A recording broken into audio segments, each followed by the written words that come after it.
Hi, I'm Miki Tebeka. Here at Outdoor Labs, we value your time.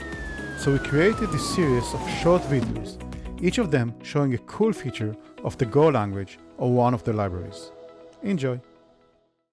In this short, we're going to see how we can use the stringer command to generate FMT stringer for your types. So let's say I have a type role with reader, writer, and admin. If I'm going to print it out just as is, let's run it. So start without debugging. This is going to print 2. If I want to give it a stringer presentation, I need to write or implement FMT stringer. The stringer command can do it for you. To install it, you need to run install, and you need to make sure that go path bin is in your path.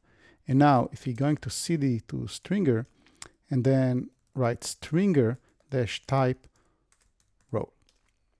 And this is going to generate a role string file. It's interesting to read, but now when we are going to run our code,